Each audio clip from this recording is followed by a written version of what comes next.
Hello and welcome to this SMART goal setting webinar.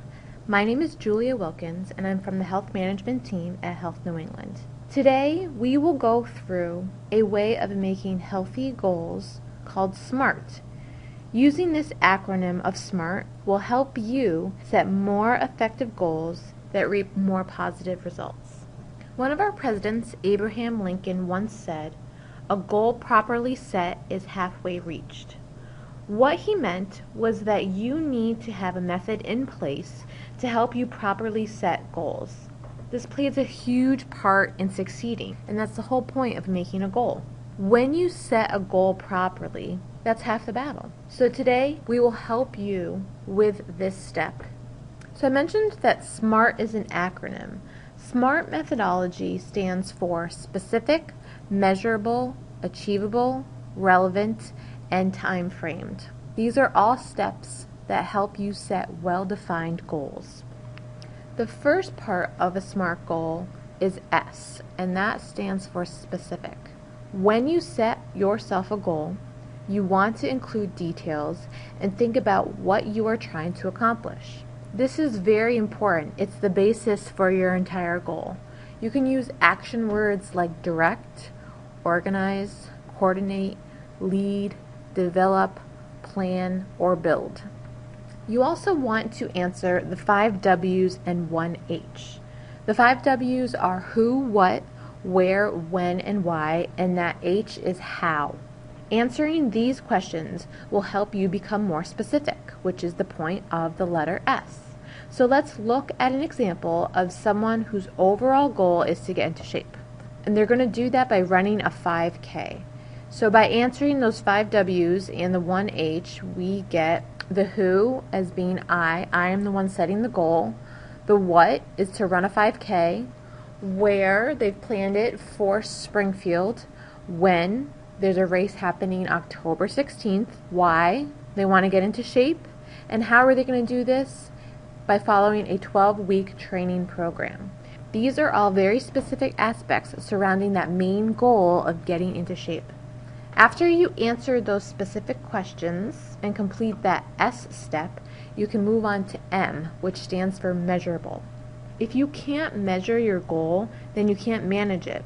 Sometimes we look at the end goal and we feel really overwhelmed, like we'll never get there. But it's helpful to set short-term, small goals that will help us achieve the larger goal. We can do this over time. With the overall goal of getting into shape and running a 5K, our example shows that a small goal could be setting a schedule on a calendar and then writing down each training session on each day. So you could say, I will use a 12-week training program and create a daily schedule that details what I must do every day before the 5K race. Every day you are held accountable and have the opportunity to succeed at your small goals or training sessions to allow you to accomplish that larger goal, like running the 5K. Next is the letter A that stands for achievable.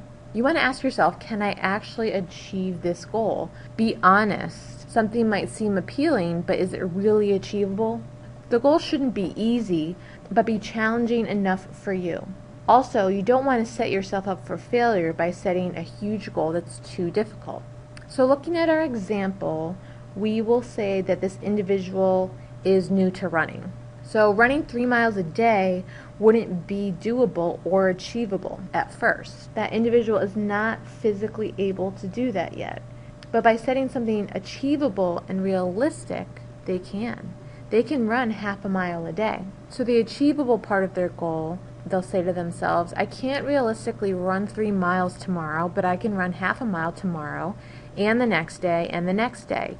Then next week, I can run a full mile. So they're still making progress, but they're setting achievable goals. This is also a small, measurable goal like we talked about earlier. 1 mile a day will become achievable over time, and then they can grow from there. One of the important questions to ask yourself is if you have the skills and resources available to you. If you're training for a 5K or starting to run a little bit more, you will need new sneakers. You might need a place to run. If it's winter out, do you want to run outside or do you belong to a gym? Do you need new apparel? Do you have the money to register for this race? If you don't have these resources on hand, then the goal is probably not achievable. So again, be honest with yourself, and if you don't think that it's achievable, pick a different goal. R is for relevant. Think about if the goal is even something that you want to do or that is important to you. Does it run in line with your purpose? Our example here shows that the overall goal of the person was to get into shape. Will running a 5K help them meet this goal? Yeah. So it's important because if you don't have a desire or a passion to even meet your goal, you won't do it. If this individual does not have the desire or passion to run a 5K, they won't do it. Therefore, they won't meet their overall goal of getting into shape. Lastly, that T in the word SMART stands for time framed. You've probably heard someone in your lifetime say, I want to lose weight, or I want to lose 20 pounds, or I want to eat healthier. Well, to succeed, you need to have a time frame to be built as to when you will meet this goal. Without specific dates tied to your goal, it could be a goal that goes on forever with no end in sight. So with our example, they have to set a date as to when the 5K will take place. So that is why we had our when as October 16th. This individual says, I have 12 weeks to get into shape before my 5K. The race is October 16th. I will run 1 mile 4 times each week. Each week I will increase the distance by 1/4 of a mile. So not only do they have a date in sight, they can then build a training schedule around that date. With a time frame, it gives you something to look forward to work towards, and to chip away at every day. So take part in our SMART goal setting activity. You'll see a link below that shows our SMART goal setting worksheet. You're provided with this worksheet to help you set your goal. Using this tool can help you lay out all the important parts of a SMART goal. That specific, measurable, achievable, relevant, and time-framed aspects. You'll also see the letter I on top, which stands for intention. This is your actual overall goal. Ask yourself, what do you want to do? What do you want to achieve? What is the purpose? We hope this worksheet is helpful and another way to help you succeed. So thanks for taking the time to learn about SMART goals. Setting this kind of goal will help you achieve any task in life, especially when it's health related. If you have any questions about SMART goals, please contact the health management team at healthydirections@hne.com. Have a great day.